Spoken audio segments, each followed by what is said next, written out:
Good evening, boxing fans, and welcome to I'm going to call this a somber edition of Enter the Ring Live for a Tuesday, March the 9th, 2021. I'm here with my brothers, AJ Rage and Eric the Red. How you guys doing? Doing good, brother. How you doing, brother, man? Like you said, a little bit sad today, Okay. man. Yeah, we got some sad news yesterday, and I don't know why every time. Can you guys hear that? Can you guys hear that little binging? I have no idea what the hell's going on here. Anyways, we got some sad news yesterday morning, very early, that John Molina Jr.'s father, John Molina Sr., passed away. Very early, I believe it was very early Monday morning. He had an illness he was diagnosed with last December. Kept it very quiet, I believe. Johnny kept it very, very quiet. In fact, he didn't even discuss it much when we had him on several weeks back. He just said his dad was having some health challenges, and anyways, we won't elaborate too much on the details because it's the family, that's their business. But Johnny has been posting on social media since yesterday. I know he was very close with his father.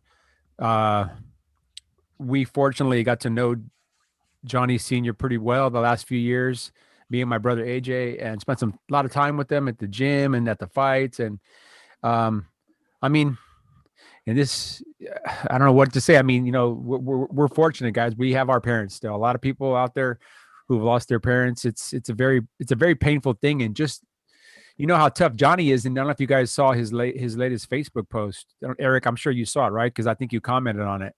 Yeah. I actually didn't even say. I feel so bad, man, because yesterday I was unavailable, and I don't go on Facebook that often, so I had no idea. So I'm really shocked right now. Yeah.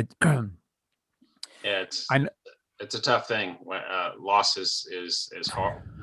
Is harder on us than it is the person who's now up in heaven. So the other thing that I think about is, you look at a fighter like John Molina, and a guy who lived up to his nickname, the Gladiator, a guy who gave so much, and maybe the return in the end wasn't exactly what he envisioned, but he put on some of the most memorable, one of the most epic fights in history. So many times he just didn't give up. And you would think at this juncture in his life, in his retirement, he'd be rewarded something, and now he has something taken away that's so precious. It's bothersome.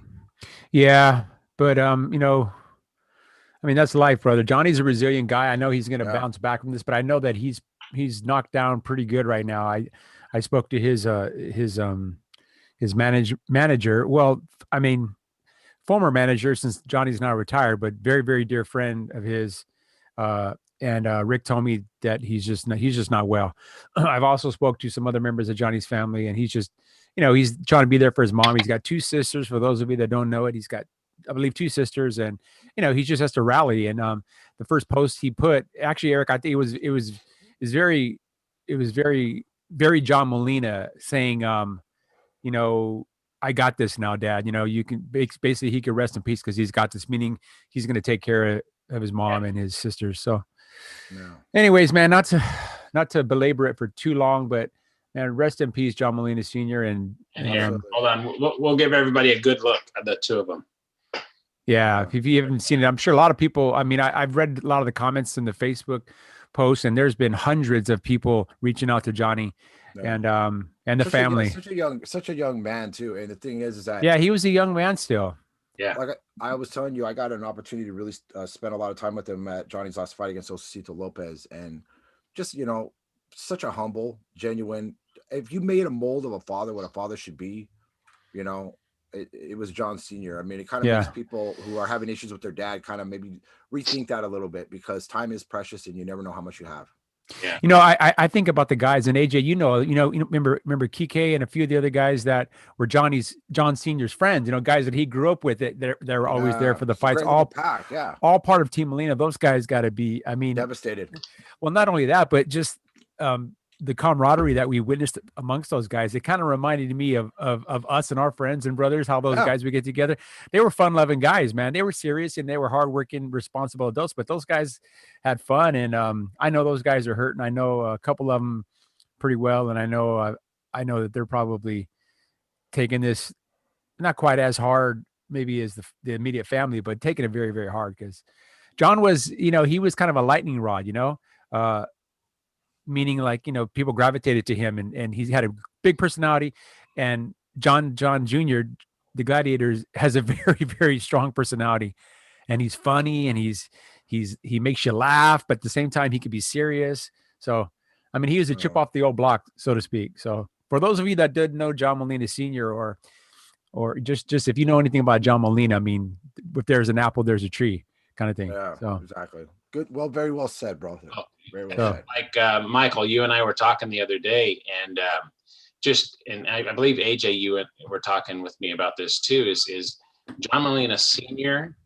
knew how to basically let and help his son shine, which is a very hard trait for some people, and he put the spotlight where the spotlight was supposed to be, and that's an amazing thing when you got to add like that. That's a great point, bro, Eric, because so many times you see fathers who try to live vicariously through their son. That wasn't John Sr. No. John Sr. reminds me a lot of another good friend of ours, and Dave Ugalele, his son, DJ, plays for the University of Clemson. And even though there's a lot of spotlight on him, he always pushes the light towards his son. Towards his son. Remain. John Sr. was the same way. You know, our good friend Neil told me something today, and he summed it up best. He said a father's supposed to not stand in front of his son. He's supposed to stand beside his son. And that was a good way to put it. And he did. He stood behind his son, if even just a half step behind him, to be there for support, you know? Or carry him. Whatever you have to do until you don't have the strength to do it anymore, you know? Yeah. So anyways, for you know, we'll just end this little bit on that, man. Rest in peace, John Molina Sr. And you know, say your prayers tonight, folks out there. If you have a parent still alive, just give him a call, give him a ring, pick up the phone, tell me love him. Exactly. I know Johnny wishes he could do that right now, and he can't. I know, and I know Johnny. Like I said, maybe John Sr. wasn't a boxer like Johnny and stuff, but in our hearts, he was a world champion. So rest in peace. Oh, Johnny. yeah, for sure. He was a fighter. All right, guys, let's go ahead and we got a pretty busy week of fighting coming up. I mean, we had kind of a quiet weekend last weekend. We got some fights on the schedule for this weekend, and I think starting now going into spring, it's going to ramp up pretty well. We talked about that on Sunday. Let's go ahead and get started with the fight that's going to be taking place at the Mohegan Sun Casino in Uncasville, Connecticut this Saturday. It's going to be on Showtime. David Benavidez returns to the ring against Ronald Ellis in a 168-pound. I guess, what do you want to call it? Like an eliminator type fight? Are they fighting? I believe they're fighting 12 rounds, so it must be some type of an elimination bout or something. I believe it is an elimination for the old title that in which he held, the WBC. Yeah. So David Benavidez has already been the mandatory for a couple of years, but because of his suspension for whatever happened to him. Well, he lost it on the scale last time, right? Yeah, he lost on the scale, but then he was penalized where he couldn't be the number one contender or the mandatory because of, I don't want to get into his personal thing, but people who know what happened and stuff. So, But now he's cleared it up. So this paves the way for hopefully Benavidez to reclaim that title. Yeah. Ronald Ellis. I mean, we know Benavidez. He's young. He's from Phoenix, Arizona, 23-0. He's got some signature wins. He's kind of one of the most avoided guys in that division. And I think he said as much this week, saying that the only one that was willing to step up and take this fight was Ronald Ellis. Now, Ellis's last fight, I don't know if you remember that, AJ, when he fought Korbov, it ended freakish. No. Oh, yeah, that was a weird one. Yeah. He ended freakishly. Korbov tore his Achilles. I mean, it could have, I think they'd only got it through one round. No, it got stopped in the fourth round. Fourth round, but on very, very not suspect circumstances. He really did take a weird step and tore his Achilles. He was done. So Ellis, no fault to him. Crazy too. Achilles, you don't want to mess with that. I mean, it's no fault of Ellis. I'm sure Ellis was there to go the full distance and give his best effort. So, as the boxing gods would have it, he moves on and moves up. He gets the shot against Benavidez. The one thing that I noticed right away is the size disparity. Yeah, Ellis is not a small guy, 5'10", but Benavidez, they got him at 6'1.5", but I do not see him being, I see him being at least 6'2", 6'3". I don't know. Who has him at 6'1"? I saw it on BoxRec. They had him at like 6'1" at 6. Yeah, 6. No, Benavidez is easily 6'2", 6'3". 6'3", I would say, easy. Yeah, he looks very tall. Yeah. He looks very tall. He's taller than Callum Smith. And Callum Smith is 6'1". Yeah, in fact, I saw they had not an altercation, but they met up a year or so ago. Taller than him. Yeah, much taller than Caleb. Yeah, so What's your guys' thoughts on that fight? I mean, I know we have all made it very clear our feelings about Benavidez. We feel he's the uncrowned guy at 168, one of the most feared guys in that division, or in and around 168, I think. One of the most feared guys in boxing. Any single punch from Benavidez could end it. You know what I mean? I mean, he's got that kind of power. So got power, and he's got speed. Yeah. For a guy that big, man, he's got speed. I tell you, one of the first things that I noticed about Benavidez when I started following his career, and Mike, we talked about it at the Staples Center when you were talking to Jose, his older brother, is just the fact that Benavidez doesn't fight like a big guy. You would think that you're looking at a lightweight or even maybe a welterweight. The way he moves and the speed, and usually guys that are that tall, and he looks with long arms too. Yeah, he looks like he could be unorthodox, like he's not very athletic, but it's the exact opposite. He's very athletic, very athletic. But I think the thing that really, I'm not going to say as far as being a boxing historian, he's got a high IQ, but he makes the right choices in the ring. He knows when to attack. He knows when to let back. He knows his defensive skills have been pretty good. They've gotten better over the last few fights. Benavidez is going to be a tough nut to crack, dude. Yeah. And we've said it, he's his own worst enemy, but if he's right and his training camp is good and he's on weight, I mean, he's virtually been very dominant in most of not all of his fights when things are right. So yeah, well, I know there was some discussion a while back when Zurdo Ramirez was still campaigning at 168 before he moved up to light heavyweight. They talked about that potential matchup for a long time. Yeah, and I was hoping it was going to happen because honestly, I thought it was going to be a short night for Benavidez. I thought Ramirez had no chance whatsoever. And based off of Ramirez's last bout, no. Yeah, and didn't Ramirez just sign with Golden Boy just this past week? So now he's being promoted by Oscar De La Hoya, and he feels Oscar is going to be able to do something with his career. I mean, he's going to campaign at 175 now. I don't know.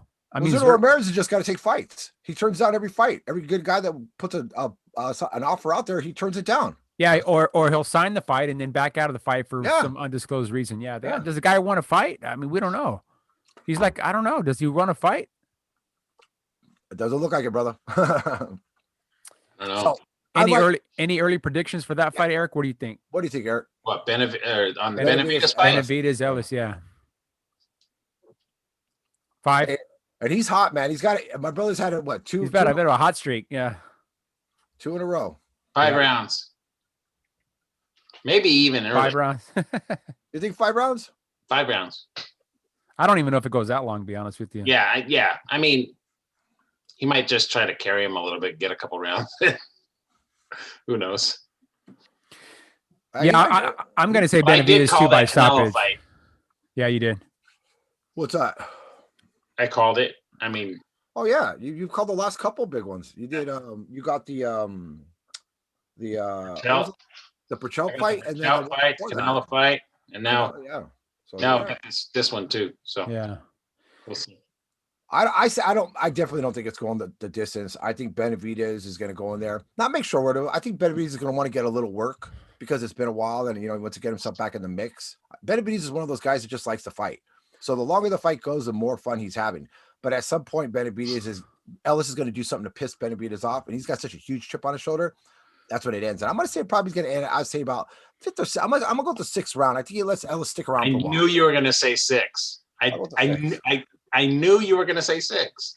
So I think we're all in agreement. We feel that Benavidez stops him before the midway point of the fight. So let's. I was just wondering, on a side note, real quick, bro. Does Neil know anything about what the money is on that right now, as far as the odds? It's got to be huge on Benavidez' side. I'm sure he does. Yeah, I'm sure he does. He'll probably maybe chime into the chat here in a little bit. Okay. The other big fight, I mean, the biggest fight of the weekend, I think, and this is a fight that's been a long time coming, a rematch from 2012. Oof. Yeah. Big odds. Sorry. Estrada versus Roman Chocolatito Gonzalez this Saturday on DAZN from Dallas, Texas. And apparently it's sold out. It's limited capacity still, but it's sold out. They're fighting after an 8-9 year difference from the first fight, right? From 2012 to 2012 with 8.5, almost 9 years. They're fighting for the super flyweight title.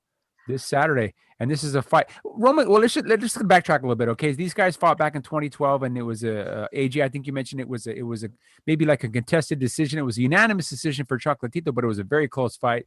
Maybe could have went either way, but sometimes a unanimous decision could be a very close fight. It could just be they're razor thin. Oh. Chocolatito went on to then lose his title to Wangek. Well, I call him Sorong Visai, but he has a different. He's got two different names. So he's got Srisakat Sorong Visai, or they call him now something Wangek. But he ended up losing his title in dramatic fashion to Sorong Visai, got knocked out. Yeah, and then Sorong Visai lost his title, the one that he won from Chocolatito, to Estrada. So it's like a round robin. So this is Chocolatito now coming back and trying to win back the belt that he had lost to another opponent a few years back. And a lot of against a guy that he really struggled with, a guy that was giving him all he could handle. AJ, you mentioned something earlier too about Estrada has just looked really strong his last several fights. I agree with you. What day is that fight on? Saturday. Because I can't find it on the boxing odds. I can't. Yeah. Might not be on the odds right now, but because it's a close fight. I mean, I think they're calling it pretty much like a pick'em fight. Yeah. That'll be a pick'em fight. That fight's going to be, like I said, Saturday on DAZN.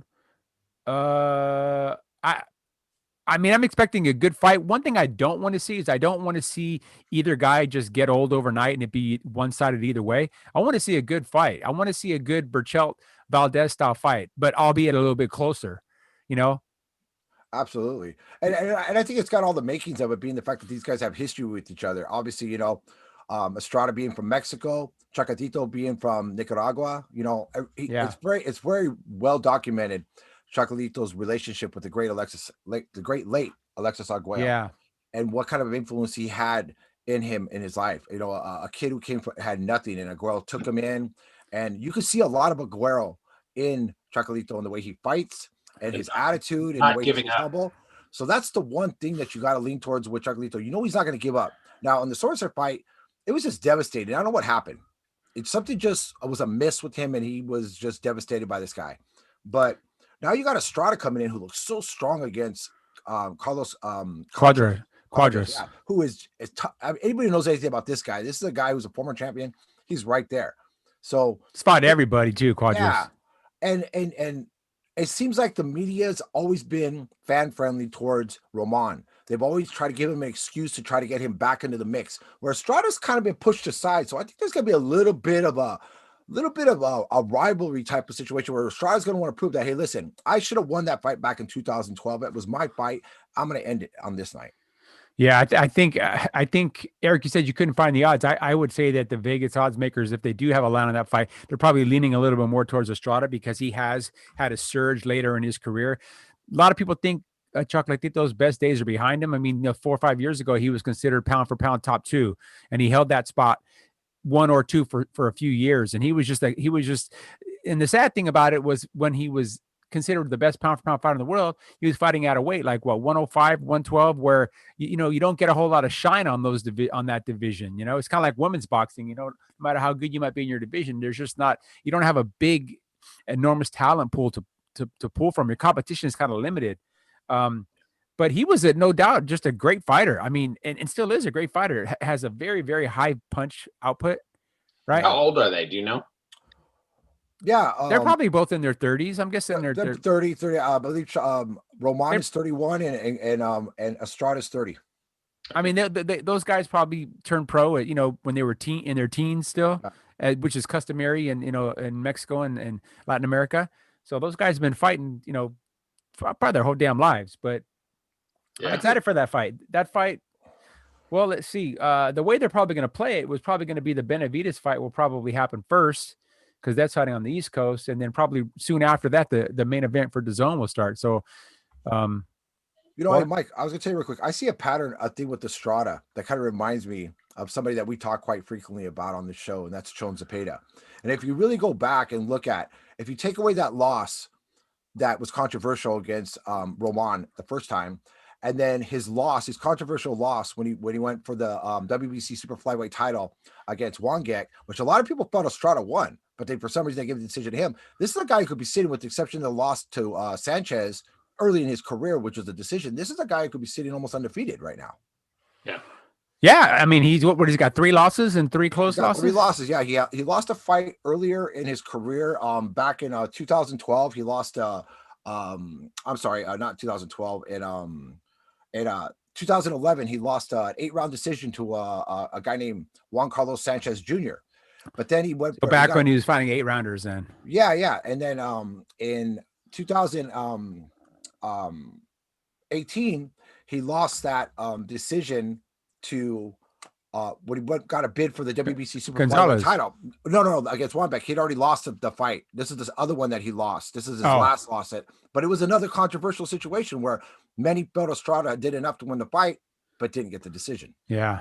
So this. I mean, I honestly, I got to be honest with you. I'm expecting a better fight than we got with Valdez and Burchell, because Valdez and Burchell, we were expecting a great fight. It didn't turn out to be that way. I mean, it was a great fight for Valdez, not so much for Burchell. I think this fight could end up being surpassing that, but obviously it's not getting the amount of fanfare and attention on it that fight got, that Valdez Burchell fight got, because of the platform ESPN. They did the the behind the scenes, whatever their show is called. The one that they do is kind of like a 24/7. Anyways, they did a great job with that and helped build that fight up. This fight, we all might be Sunday afternoon talking about this fight. What an amazing fight it was. So who knows? With any luck, maybe they split it. Maybe Estrada wins this one close, and then they come back and they fight the trilogy. They fight for a third time, as long as both guys come out of the fight healthy. I just think the only knock that I got on Roman is the fact of how when he lost the fight to Estrada, how he was knocked out, and it was devastating. Anybody that hasn't seen that fight, get a chance to watch it. There was a big question whether or not Roman was ever going to be Roman again. This is a guy who was basically considered the pound for pound best fighter. Every time you say that, people probably think you're talking about Danny Roman. Oh yeah, well, Chocolatito. But I mean, the thing is that he, this a guy everybody was looking at was the pound for pound best fighter in the world. So when he was stunned in that first fight, and then the second one, it was just in such a devastating fashion. You just thought that was the end of him, and then he came back, and even in his comeback fight, he got dropped. And the thing was, it kind of made you think: have we seen the best days of Chocolatito Roman? But he's pulled himself back into contention. He's got a tough fall right here, a guy that he's faced before in Estrada. But I think that's where Estrada is going to be a little bit more successful, because he hasn't suffered that devastating loss like he has. So we'll see what happens. But then on the other hand, Roman has power. And if he catches Estrada, he might put Estrada in a situation he's never been in before. Well, we'll see. Does he have one more trick up his sleeve? Can he, I don't want to say that those losses to Soren Visai were a fluke. They weren't. Soren Visai was just hitting on all cylinders, and he was the Thai fighter, just a very strong, physically big guy for that weight. It's crazy. And we'll see, man. I mean, I'm hoping we get the best Chocolatito, so there's no excuses afterwards, so that Estrada can actually get the credit that, like you said, he's kind of been denied it up until this point. Yeah, well, I'm looking here, and it's saying that Estrada's won 15 out of the last 16 fights that he's had. Yeah. The kids, I say. Oh yeah, no, and he's good. Estrada's good. He's one of those quiet storm guys that just kind of hover in the division but don't really get the love and stuff like that they deserve. But like I said, I mean, it's going to be an exciting fight. I hope it's exciting, but I hope it's just not a blowout, because you never know. I haven't heard of any animosity between the two fighters. They are pretty respectful guys, but you never know come fight night. How long has this fight been announced? I mean, how long? I think it was rescheduled. I believe it was. I mean, this is a fight that's been in talks for almost a year now, and it was rescheduled for. I don't know what the reason was. I don't know. I don't want to speak out of turn. Maybe one of them tested positive for COVID during 2020. I don't know, but I know this fight is a long time coming. So okay, we'll see. Yeah. But sometimes when you wait for things, for a long time, they don't always quite turn out the way they're supposed to be. Case in point, the new Coming to America 2, which I haven't seen, but I hear is the absolute dog shit. Well, the whole test, maybe it was canceled because, one of them tested positive. I got tested positive for a runny nose too, just like COVID. I wanted to correct something, Mike, in my earlier conversation. We were talking about the fight buildup. Estrada's loss in 2018, the controversial one in which a lot of people thought that he won, was against a guy named Wistkel, who is Sortsai. That's him. Soren Visai. So Yeah, he goes by two names. Wistkel Wangek. Yeah, so to let you know, is his given name, and then but when he fought Roman Gonzalez, it was Srisakat Soren Visai. That reminds me of the 3K battery. Remember the guys, the Thai fighters always do something like they take on the name of their major sponsors or something. That's like exactly that. it. Yeah, exactly. Yeah, I never understood it. But so what happens if your sponsor is like Freddy's Goodyear Tire, Freddy's Pickle Factory? Yeah, no, Frank's Pickles, like the Jerky Boys, Frank's Pickles. Let's go ahead and jump to the third fight of the weekend. That's going to be televised, coming probably sometime early Saturday morning, our time, very, very early, because it's coming from Victoria, Australia. And this is a fight that when I first read it a few weeks ago, I thought it was a joke or a typo. But Michael Zarafa, most famously in his two wars with Jeff Horn, one in which he won, one in which he lost, a majority decision in his most recent fight, is fighting Anthony the Man Mundine, who is now 45 years old, former world champion. For those of you that don't know who Mundine is, Mundine was a very famous rugby player. He played in the NRL, I believe, for several years, and then made the switch to boxing very late in life. So he's kind of like a two-sport guy, kind of like a Deion Sanders, Bo Jackson kind of thing. Anthony Mundine has lost 4 of his last 5 fights, 2 of them devastating knockouts. Yeah. Jeff Horn knocked him out devastatingly in less than a round. Just a year and a half ago or whatever it was. I really don't understand what Michael Zarafa thinks he gains from this. Michael Zarafa is a guy that hovers right around the 154, 160 pound division. He's very mouthy. He's kind of like, he's an Australian fighter, kind of brash, hasn't really done anything. Like I said, his claim to fame was beating Jeff Horn, something that Tim Tszyu, a guy who he kind of resembles, to be honest with you, in his mouth, Well, Jeff Horn doesn't talk. Jeff Horn doesn't have a big mouth. But I mean in their fighting styles, because Jeff Horn to me is a dirty fighter, and Zarafa is another guy. Watch his fight against Kell Brook. He's a dirty fighter too. They're both kind of dirty fighters. So Michael Zarafa is fighting, like I said, Anthony Mundine. And here's the funny part about it. I just read this today. It's for the WBA Oceano middleweight title. Now, I understand WBA's got 17 different versions of each belt, but in what world does Anthony Mundine, who's hasn't won a fight in a couple of years, and like I said, lost 4 of his last 5, deserve a shot at any belt? I don't care if it's a regional, whatever, IBO belt, Continental's America's belt, whatever. It doesn't make any sense to me. Boxing, Australia, you can do better, and you've been doing better with your fighters. What's the purpose for putting this fight on?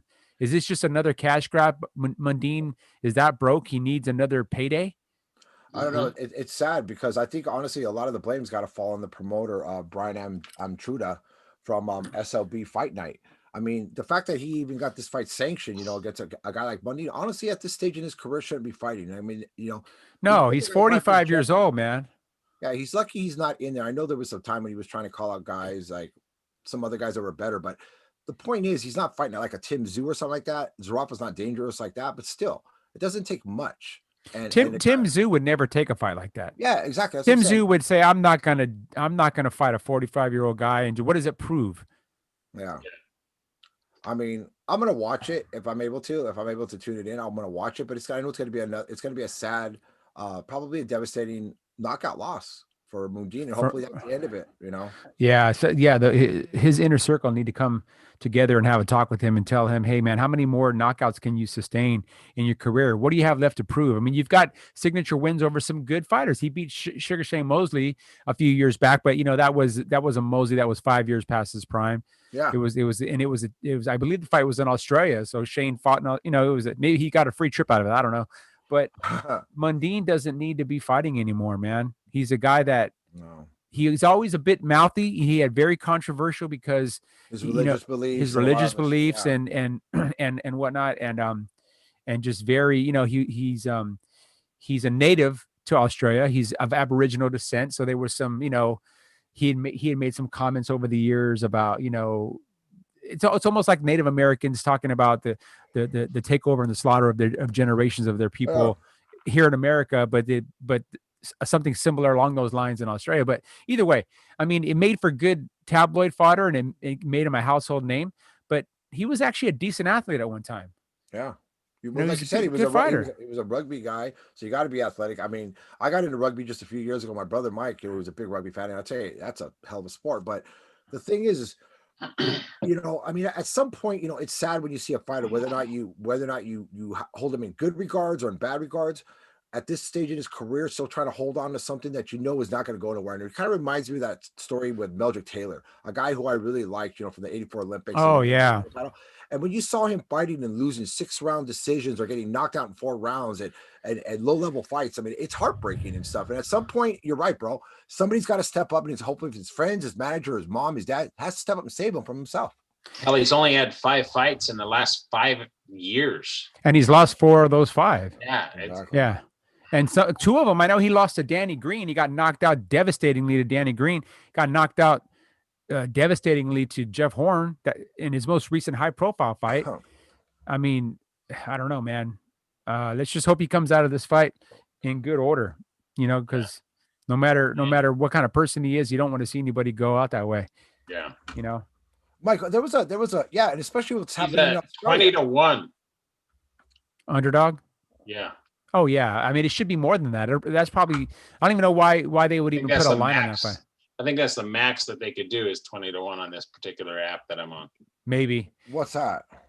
Michael Zarafa, if you're him and you're his handlers and management, you say to yourself, Mike, why do you want to take this fight?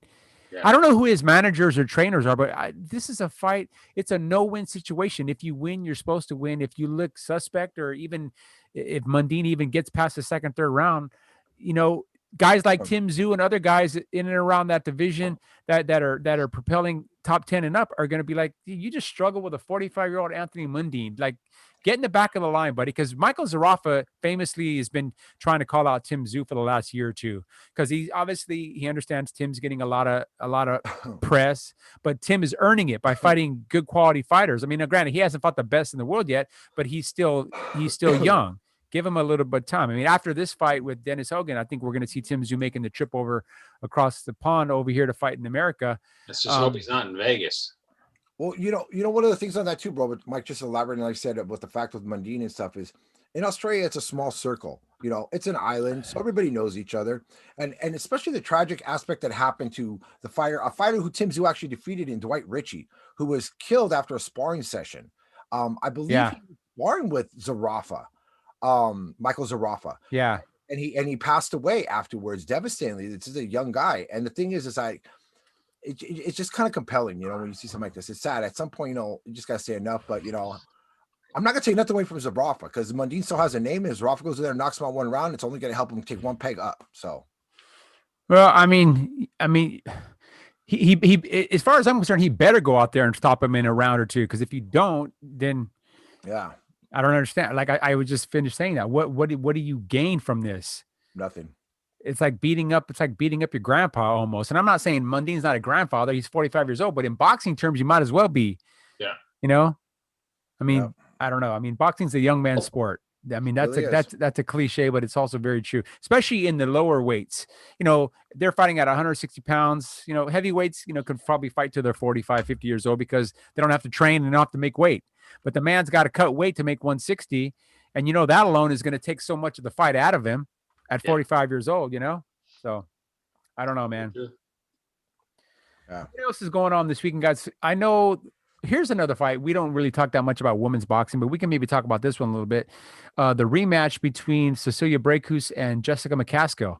That is happening on the undercard of the Estrada versus Gonzalez fight in Dallas. Yep. A rematch for the title of a fight that I felt Cecilia Brækhus did not lose that fight. I felt it was a close fight. I agree. I think if it's a 50-50 toss-up fight, you kind of got to lean a little bit towards the champion. And Brækhus ended up losing her belt, undefeated record, and I don't know how many years of an undefeated streak. Yeah, she was 36-0 when she lost to McCaskill. Yeah. McCaskill is one of those raw talents that were out there. She actually had a fight that was kind of debatable before that, where she was on the other end of a bad decision to Katie Taylor. Which in a fight I thought she beat. I thought she won. That was the second person in a row that I thought beat Katie Taylor. But the point is, and then this happens to Breakus, but it was kind of a setup thing because there was a lot of negative talk out there. They were trying to build this thing with Miss Castle, whatever like this. And I think Breakus knew going into there, she could have done more. It was a very small ring, and it was just kind of like a smothering match on her. It was a very difficult fight to watch. Yeah, I mean, I don't know. I saw an interview I listened to an interview for all of about 2 or 3 minutes. That's all I could take. With Clarissa Shields talking about Cecilia Breakus and saying how basically just bad mouthing her, saying that she doesn't feel that she ever had any ability or talent. And that's one thing Breakus did have. She was a good boxer. Power, no. She didn't have much power. She only has a few knockouts in all of her fights, all of her wins. But most women don't have power. Look at Clarissa Shields. She's now 11-0 with only 2 knockouts. Declared that she just fought this past Friday had no knockouts. She was 17-0 with 0 knockouts. So women don't exactly. There's no more Ann Wolfs left in boxing. There just isn't. Yeah, even Layla Ali didn't really have power. I mean, she can get you out of there with an accumulation of punches, but she never really had power. And this is going to sound sexist, but women just don't really pack that kind of a punch. They just don't. Unless you're Ann Wolf. Unless you're Ann Wolf. Yeah, Ann Wolf was. I think Vonda Ward still has a headache today, dude. Believe me, dude. I thought she almost took her head off. But no, yeah, I agree. I watched the fight, and it was a tough fight to watch with Clarissa Shields. Somewhere, don't get me wrong. I know Clarissa Shields. She was a 2-time Olympian, and she's done this.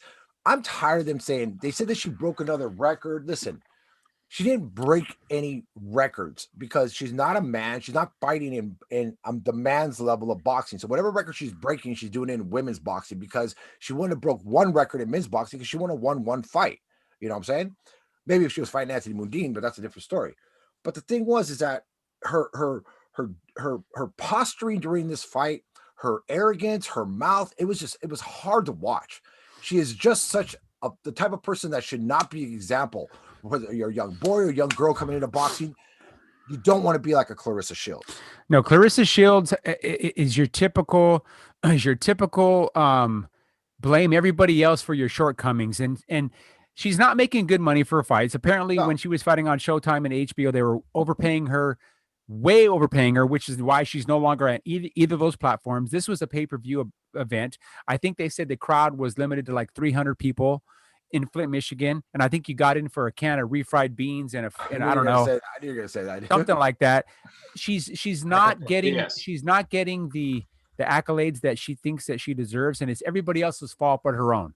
And she's going to continue to carry that moniker, that chip on her shoulder, that baggage along with her. Well, I should be the biggest star in boxing. I'm the GOAT, whatever. When you fight in a division where you've got about 20 to, I think, 25 people total through all of BoxRec that are actually even registered in that weight class, in and around that weight class, I'm sorry, your competition is limited. If she was fighting at 135 pounds, 140 pounds, where 100 from anywhere from 126 to 140 were the best, most skilled, the Amanda Serranos, the Katie Taylors of the world, where they fight, even the Jessica McCaskills, where they fight, she wouldn't be undefeated for one thing. Well, it's funny you said that because you mentioned in the last podcast and the last show about Amanda Serrano where she's been. She's actually fighting on the 25th. She's fighting on 25th of this month. Yeah, she's fighting on the 25th against on that same card. Hold on. No. On that same card, there's another looks like a woman's fight, Kayaguchi versus Vega.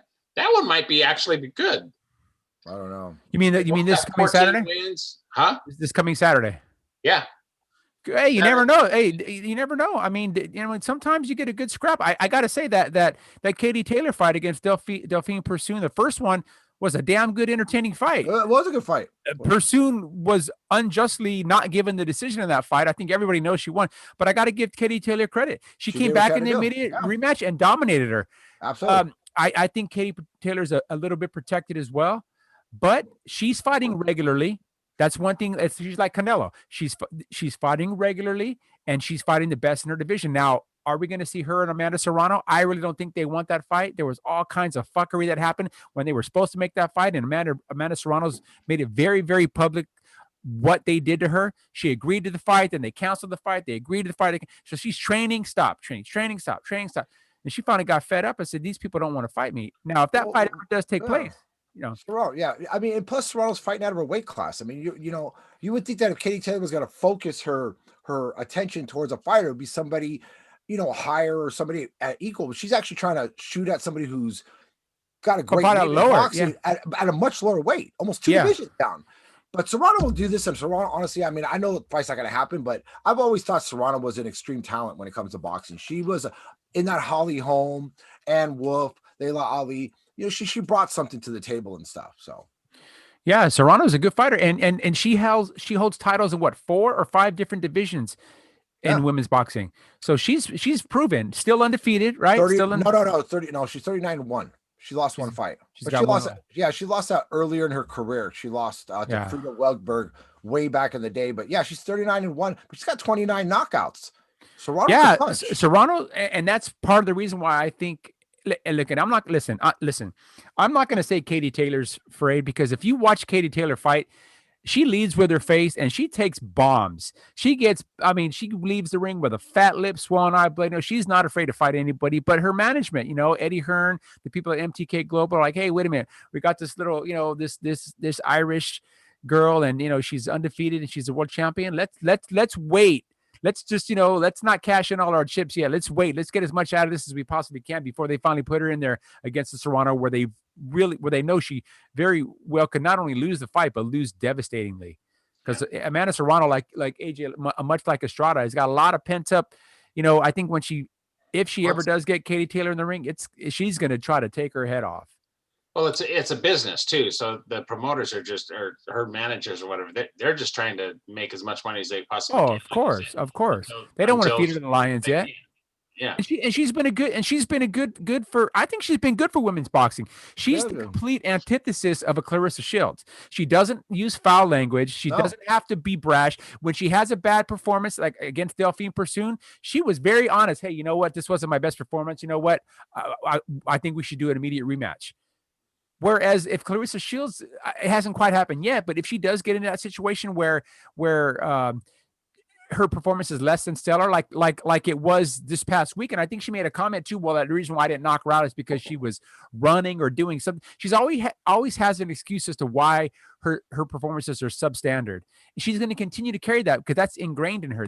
Clarissa Shields has been that way ever since she was probably born. It's associations too. I mean, honestly, I felt like I was looking at a female version of Bud Crawford.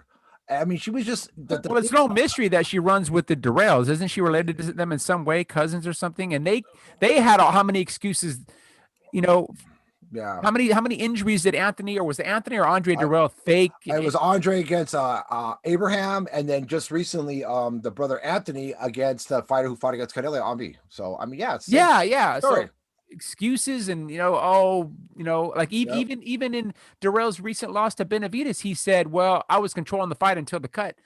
On what planet were you where are you at right now?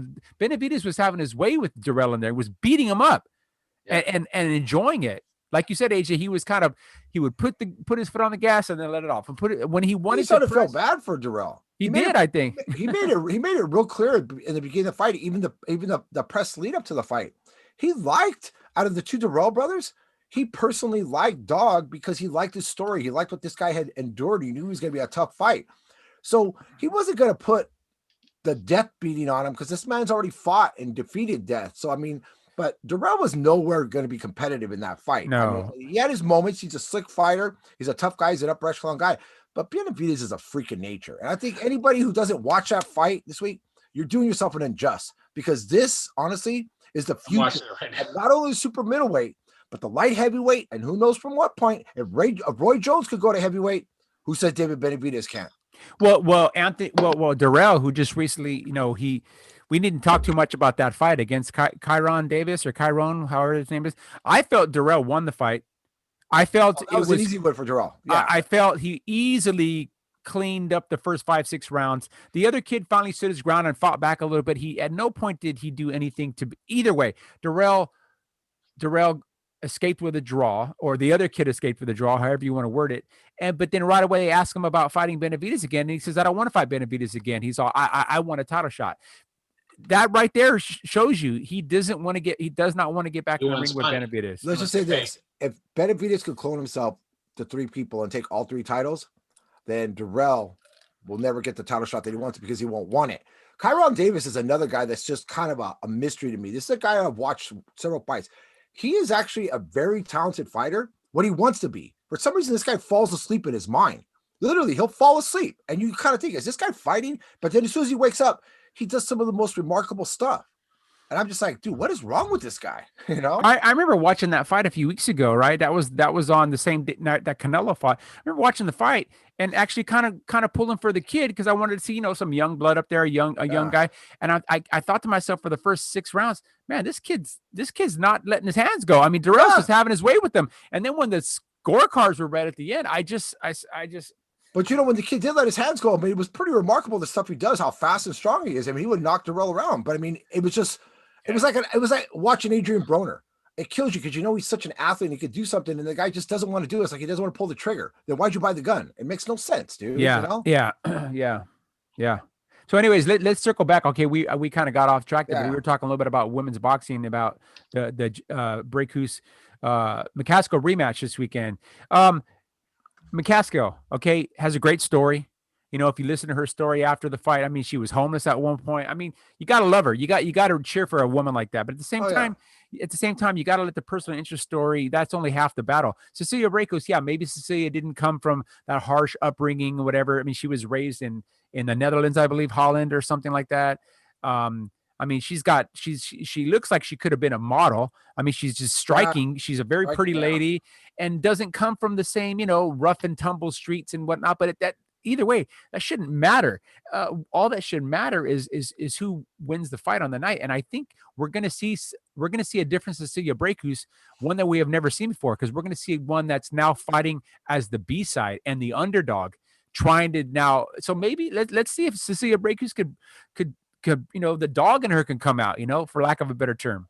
Well, there's another point on that too, bro. That something that happened to Cecilia in that fight. She was going for a record that was considered unobtainable. And because of that controversial loss, that record and that dream went away. So fighting for her. You know what I'm saying? Somebody who worked so hard to get to that thing and just have it stripped away from her based on blind judges. And you know what? It reminds me of what happened to Triple G a few years ago when he fought Canelo that first fight. Yeah. Canelo won that first fight. It was a good fight. He clearly won that first fight and was fighting for the record of defenses. Well, lo and behold, it was a De La Hoya Golden Boy promoted card. Bernard Hopkins is a member of Golden Boy's team. That record stayed safe and intact. It was Hopkins' record he was going for, right? Yeah. He was trying to surpass it. Yeah. So it's a shame, but that's boxing. Sometimes there's always a little bit of a backstory. Go back to the day, man. Like I said, I'll give you one of the most controversial, heartbreaking ones of all time. Larry Holmes versus Michael Spinks. Larry Holmes clearly won the fight, and he was getting ready to break the record that was put on by Marciano. By Marciano, a guy who, honestly, I'll be honest with you, I'm not a big Marciano fan, even though the guy was very limited and he was not a good person. He just fought in a different era, man. Yeah, but the bottom line is Larry Holmes was a dominant fighter, and it was sad to see how Holmes' career went out at the end. But he won that fight against Michael Spinks, and he just, after that loss, he just was never the same again, because it was so heartbreaking, because he worked so hard to get to that point. He fought against some of the best in the division and have it stripped away. That's what happened to Cecilia Breakus, but she has to get over what Holmes never could get over. And she has to focus on Jessica McCaskill, because she's gonna fight for her life. She understands that this is something that she doesn't want to lose. If she loses this, she might be back on the streets in a couple of years. Who knows? Yeah, you got to think, does her now holding that title now, does that make her a better fighter? Because sometimes it does. Sometimes it makes him a better fighter. But I got to say, from a biased perspective, I'm going to be rooting for Breakus in this fight to right what I thought was an injustice in that first fight. Well, to erase a mistake that shouldn't have been made in the first place. Yeah. So, yeah, absolutely. Yeah. I agree. What do you think, Garrett? I agree. I'm sorry. I'm like doing 10 things at once right now. So I missed a little bit. I'm sorry. We're actually trying. I'm trying to get PA equipment and whatnot for my business too at the same time. And I just got a text. So sorry. I apologize. No problem. Before you start getting PA stuff, talk to me, bro, because I got a lot of equipment, dude. I'm coming up there on the 26th, so I could bring something. I need lighting rigs and a PA system. Okay, well, we'll talk after the show like this, and I'm not just going to bring my family and my gay dog. I mean, I'm bringing a lot more than that. Gator. I love that dog. I love that dog. That dog's amazing. Yeah. So what else you got going on? I think. Well, I think in terms of the fights this weekend, I believe that's those are the three big cards on the docket for this. Well, let's say 2.5 because the Australia fight coming from Victoria, like I said, is a fight that shouldn't be happening, but it is. Well, we still got to, I know we're going to but we've got a little bit of time, and I know this fight's, going to be on the 20th, which isn't that far away, but can we talk a little bit briefly about the upcoming Vergil Ortiz Jr. and his biggest step up against Maurice Hooker? Yeah, that fight's coming up, a week from Saturday, right? Yeah, a week from Saturday, yeah. Vergil Ortiz, I mean, the kid is getting, he's a great fighter. What is he, 16-0, 16 knockouts or 17-0? Nobody's less the distance, right? No. Ortiz and Hooker, right? Yeah. I'm looking it up now. And now Hooker lost his title, if I believe. He lost to Jose Carlos Ramirez. He lost to Jose Ramirez, yeah. Jose Ramirez, yeah. How did that fight? 6-round TKO. So he stopped Hooker, and that was at 140. Yes. So obviously, Hooker maybe Hooker's a tall guy, lanky guy. Was he struggling to make 140? Was he vulnerable at that weight? He's now fighting probably at a more comfortable weight. That 7 pounds is going to make a big difference, especially on his tall frame. And Hooker's a tall guy. This is like you said, AJ. This is a test for Vergil. I like what I see. Pressure's on Vergil right now. I like what I see from Vergil Ortiz. I do. I think the kid's a good fighter, and I think he's a humble kid. He's the best, one of the best things that Golden Boy has going right now. Him and Munguia, I think.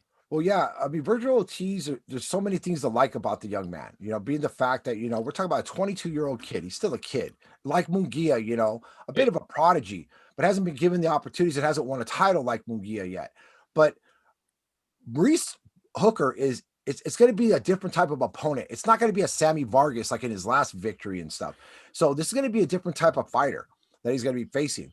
Vergil has shown a tendency to get a bit reckless at times and kind of put himself in some vulnerable situations. Against a guy like Hooker who has underestimated power, he's going to have to be careful. You know what I'm saying? So, I mean, this is the kind of fight where Vergil isn't 100% on his game and taking this fight super seriously, which I know he is, and not looking past him and thinking whatever, because the guy's coming up from a smaller weight.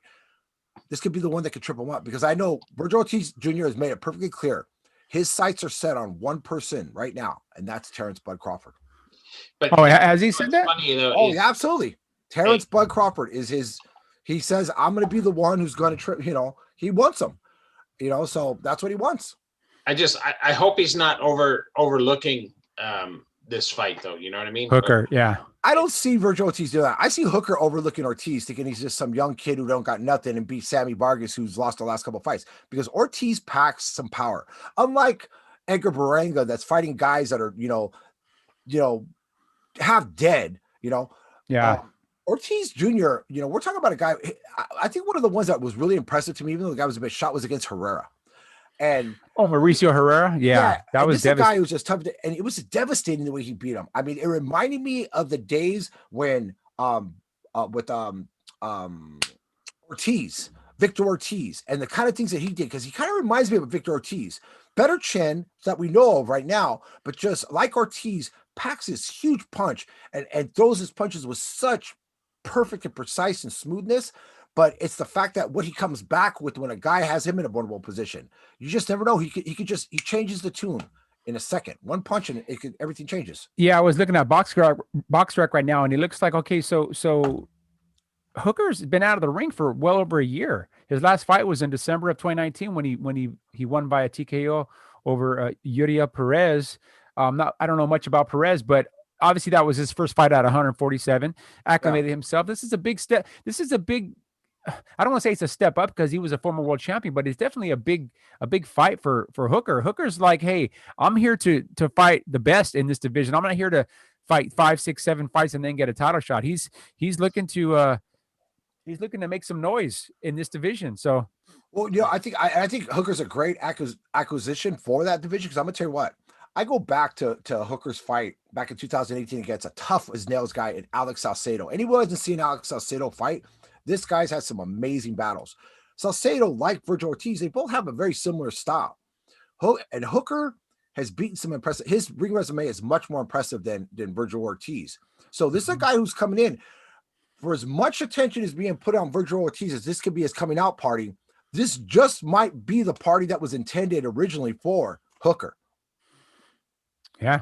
Never know. Yeah, and that fight's going to be on. I'm guessing DAZN, right? Because it's a Golden Boy promoted card, right? So it'll be on DAZN. Right now. Yeah, it will be on DAZN. Yes, it will. Well, like I said, we said that we've got some good fights. It's starting to ramp up. We had that little influx of fights towards the end of 2020 going into the new year, and then now we had a little bit of a lull these last few weeks. I mean, there were some fights, but nothing super.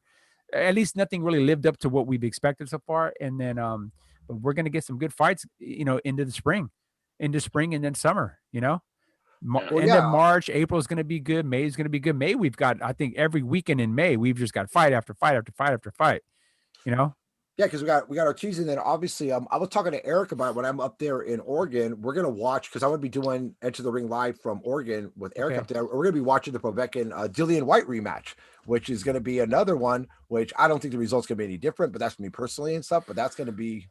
Well, I got to say, the one thing I got to say about Sasha Povetkin is, I don't know, man. He's not very bright. You know what I mean? Oh, I know. Is he going to fight the same stupid fight he fought until he landed that big punch on Dillian?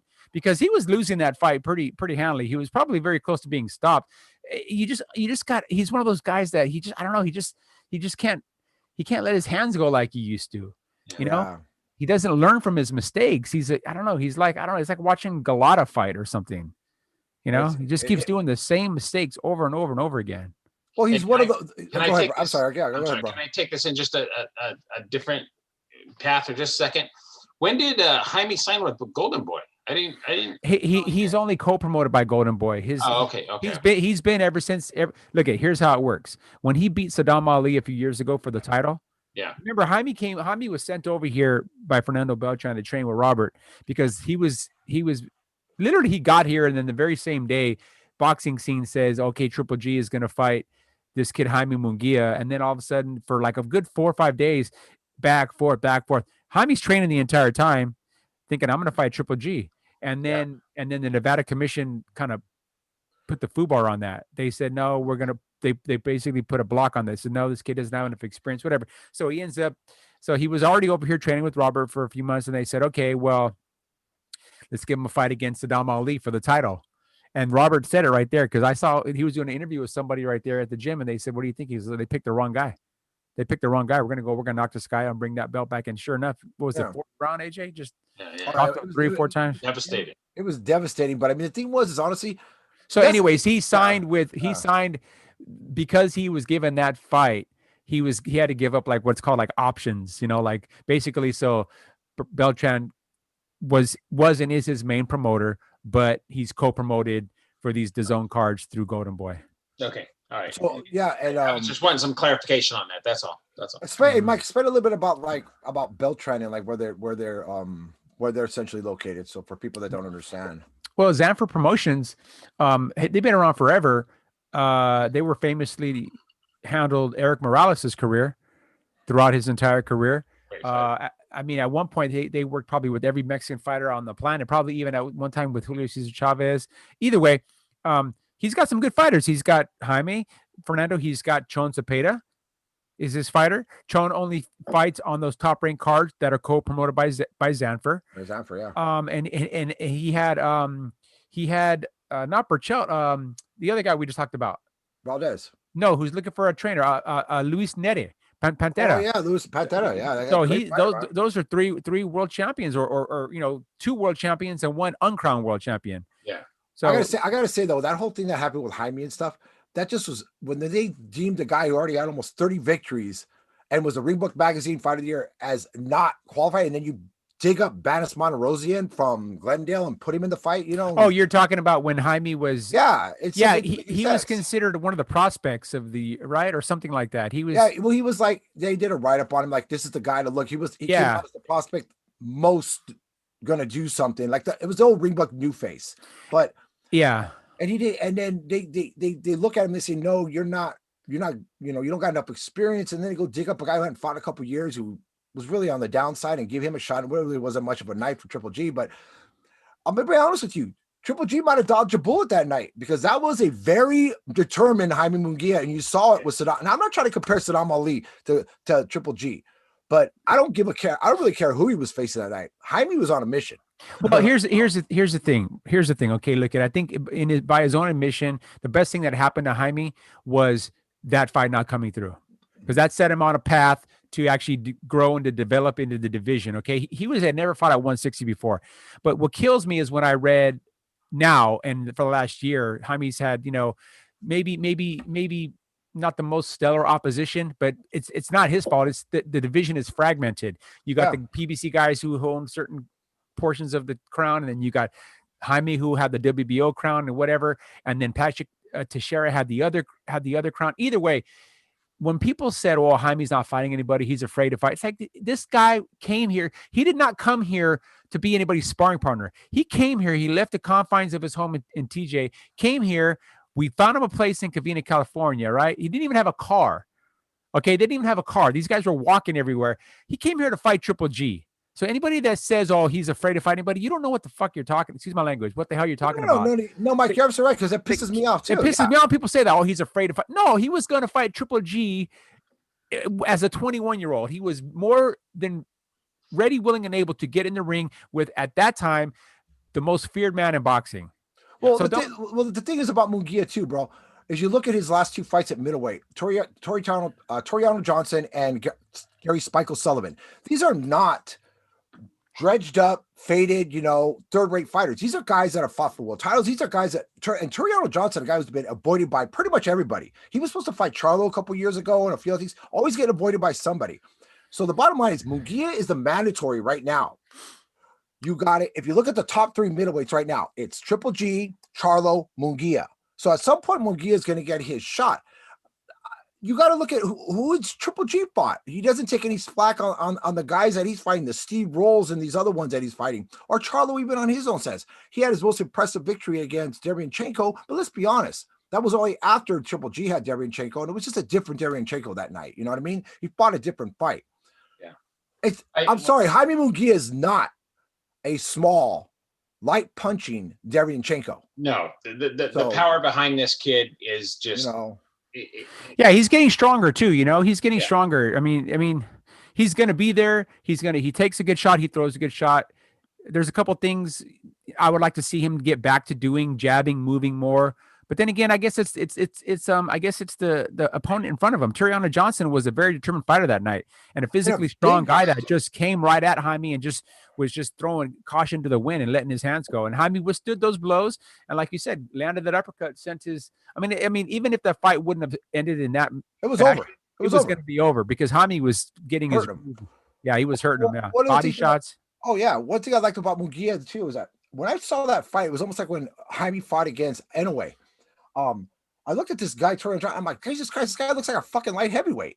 I mean, the guy, he's so big for that division. I'm not saying tall, just his size, his sheer mass that he is. He looked like a prime James Kirkland, just like physically really strong. Yeah. And these are the kind of guys that Jaime's fought against. My brother Mike could tell you the stories of war, the gym war stories of the guys that Munguia's took it on and punished. I mean, these are guys that a lot of people don't know the story behind Munguia and stuff. Maybe we'll do something about that one day later on down the line and stuff, but it's a very interesting. Gotta get him on the line.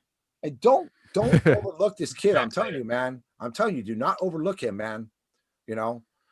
Well, he's Jaime. I do know that he stays in the gym, as most good professionals do. They stay in the gym, and he's been training. And he's just when the opponent's selected and the date's set, he's going to be ready to fight. Yeah. And no matter what happens in the fight, whoever he fights, he's going to give you everything he's got. I know that. He's got a good work ethic. He trains like a madman. He's a good kid, man. At the end of it all, even when he left Robert to go back to Eric Morales, it was not personal. In fact, I was there the day that I was there with him the day that he told Robert that he was going to be heading back to TJ and working with Morales, and he was emotional about it because he considers Robert more than just a friend, almost like a father figure type. Yeah. You know something crazy that happened. I was in the studio the day, this is a couple weeks ago, and I was in LA and I saw a guy who was delivering. It looked like it was an Amazon truck, but it wasn't. It was like those like TDH, those the small ones, whatever. But he had a hat on, and the hat said Munguia. And I thought to myself, I was like, here's a guy that's delivering packages. I'll tell you right now, he's one of the most popular Mexican fighters, if not the second most popular next to Canelo Alvarez, as far as the person who's going to put on big fights. this is leading up to people are talking about Canelo Alvarez and with Plant and all these other ones. Let's be honest, not even a trilogy fight with Triple G. Cinco de Mayo weekend, the two most popular Mexican fighters. You got Guadalajara against Tijuana. Come on, man, make it happen, dude. That's a monstrous fight. That's huge. That's huge. Well, yeah, we won't see that obviously because seven figures. Canelo's got the fight coming up with Billy Joe Saunders. No, I'm not saying right now, but I'm talking about in the future. Oh yeah, yeah. In the future, I'm saying the fights that years these now, guys now. Why not? Maybe not that long, but yeah, maybe a year or two down the line. Why not? That'd be huge. Why not? Yeah, it'd be huge, man. Let's call it 2 years from now, the May or Cinco de Mayo weekend. Let's call it. Let's. I gotta be honest. I wouldn't want to wait 2 years to see that fight. And the reason why I wouldn't want to do that is for Canelo. It's for Canelo because Canelo. I mean, he's getting older. I mean, he's still physically in his prime. But all it takes is one bad performance for people to say, "Hey, did he reach the tipping point now? He turned the corner and now he's on the decline. His age is, because that's what boxing writers and that's what broadcasters, analysts, that's what they do. They look for a way to try to how do I say it? They try to reason in their head what they can't explain or what they don't understand. So they have to come up with an excuse. Like Clarissa Shields is the master at it. Oh man, it was crazy with her. She's the master at it, but these guys don't quite know what they're seeing, and that's the one conversation I've had with boxing people over the years, where you sit and you listen and you see what they see. What most of the public can see and these analysts, they don't see what's really happening or whatever. No. But a lot of the fighters don't either, bro. I mean, let's be honest. Jamal Charlo has rarely spoken about Munguia, but I remember one particular one where he talked about Munguia and he talked about his lack of experience and Isaiah fought anybody and how, he still looks at him almost like a guy just out of the amateurs. What I want to tell Jamal Charlo is at the age that Jaime Munguia is right now, he's already been a world champion. When you were 22 years old, you were nowhere in this world that Jaime's in right now. No. You're like 30 years old. So with every day that goes by, you dip just a little bit lower. And this kid's still striving. So the bottom line is he's a threat to any of the top guys, which Jaime, I hate to say top guys, there's really nobody below him because the two guys above him are the champions. He's a mandatory. One of them are going to have to step up and take it. I think it's going to be Charlo eventually. I don't see Triple G taking this fight. I really don't see it happening. I don't. No, I don't either. And we said that last week. I don't think he's going to take it because the risk is not worth the reward. Exactly. No, Triple G knows that he's 38 years old now. He knows that maybe his best days are behind him. And that's another reason why I kind of wouldn't want to see Jaime. Well, I would like to see him fight that fight. But if he does get that fight and he beats Triple G convincingly, well, then that's what they're going to say. Well, Triple G was on the decline. It's kind of a no-win situation for Jaime. But then at the end of the day, it will be a great payday. And if a belt is associated with it, then he's a 2-division champion. But I think it's the same situation with Jamal Charlo too, though. The thing with Jamal is they use their mouths a lot of times more in a better fashion than they do their fists. Yeah, he had his win against Derevyanchenko, but Derevyanchenko, let's be honest, he was never big for the division. But you even look at his fight against Dennis Hogan. He beat a guy who was whatever. He had a tough. No, Jamal beat Dennis at 160, right? No, I'm talking about that's what I'm talking about. Jamal, right? Oh, okay. Yeah, no, I'm talking about Jamal. I'm not talking about Jamel. Got it. This is all 160. But then beat this Hogan. And he had that tough fight against Brian Adams, in which Adams had his moments. Korobov, a lot of people felt won the fight. I'm going to tell you something right now, honestly. In the Adams Korobov fight, especially, Jamal was hurt in both of those fights. I'm telling you right now, in a fight against a guy who's physically big, probably the biggest guy Jamal's ever going to face. You know what I'm saying? In Munguia. Yeah. I think that's why the Charlos why Jamal's not focusing and his people aren't focusing toward Munguia, because they know, like Triple G, too much risk and not enough reward. Because all of the points and all the things are there that Munguia could beat Charlo, because Charlo is not this exceptional boxer. He's not extremely fast like they think he is, and he doesn't have the big punch he thinks he does. All the things I'll be right back, guys. I'll be right back. Does possess. So they're basing it on the fact that they just think Charlo, because of his mouth and his social standings, is a better fighter. But I'm going to tell you right now, put him in the ring with Munguia, and you're going to see a different fight. No, I agree. I think, I'm not overly impressed with either of the Charlos, really. I'm not. No, they both certain vulnerabilities. Yeah, they both do in their mouths. They're very unlikable. They're very unlikable. So they're the kind of guys, they're kind of, a lot of people are probably tuning in to watch them lose. Hasn't happened yet, but it's only, their days are numbered. It's only a matter of time. It's only a matter of time. But the problem is, bro, honestly, is that the middleweight division is so light right now. You look at the guys in the middleweight division. You know, you got the 5 top guys right now in the middleweight division. You got Gennady Golovkin, Jamal Charlo, Jaime Munguia, Chris Eubanks Jr., and Demetrius Andre. You know, everybody knows Demetrius Andre doesn't want to fight anybody. He's another guy like Claressa Shields, always saying that, you know, he doesn't want to fight anybody. Not quite that bad. But I mean, he's had opportunities, and he always seems to find a reason why it doesn't happen. Well, you know? I mean, most people that are even Demetrius Andre fans probably can't name his last 3 opponents. No, they're really bad. They just can't, because I'm not only impressive with Chris Eubanks Jr. I see too many. I'm always going to go back. Well, he already lost to Billy Joe Saunders, right? Yeah, to that Billy Joe Saunders, to that Billy. Now that was at a higher weight, you know what I'm saying? Because this is, you know, obviously middleweight, you know, but he didn't look, I mean, overly impressive, you know, in his fight against DeGale. You know, he didn't look impressive in his fight against Arthur Abraham. So I mean, you know, and Arthur Abraham was way past his prime. So we're not talking about a guy. I don't see the tools there, you know, to compete. He's still very, to me, he's kind of like UK amateurish, kind of like the same issues you see in Anthony Joshua that, you know, should have been fixed in the amateur, should have been fixed way early in his career, but he's still making those same mistakes. Can't make those mistakes at this level. Yeah, I agree. You know? I agree. So anyways, man, so we're about an hour and 10 in. I think we've kind of covered everything we wanted to talk about. Hey, can I say one thing? Can I say one thing before we go out there real quick? Yeah. I just want to say, hey, this goes out to, because I know obviously we started on a somber note today with what happened to John Molina Sr. But I want to say this, for people out there and stuff, you know, boxing's a violent sport, but for the people, but it's a close knit community. If you ever get a chance when we get past a lot of this stuff, these restrictions, and get an opportunity, go to a local boxing match, meet some of the people there. They're great people. But I want to say for myself personally and stuff, you know, for this year, it's been a tough year for all of us, my brothers especially. But the fact that I get to do this show, whether or not anything happens from it, I love the fact that I get to spend this hour with my brothers every week. I want to say I love you to my beautiful wife and to my mom, who calls at the wrong time. But Mom, we love you a lot too. To my dad, who's a pain in the ass, but he bred us. We love you too, Pops. We love everybody and stuff. So check us out, bro. Yeah, I did all that. Hey, Mom. Hey, Neely. Yeah. All right, man. For all of us at end of we'll be back on Sunday after a good weekend of fights. So, you know, take your notes, watch the fights, have a beer.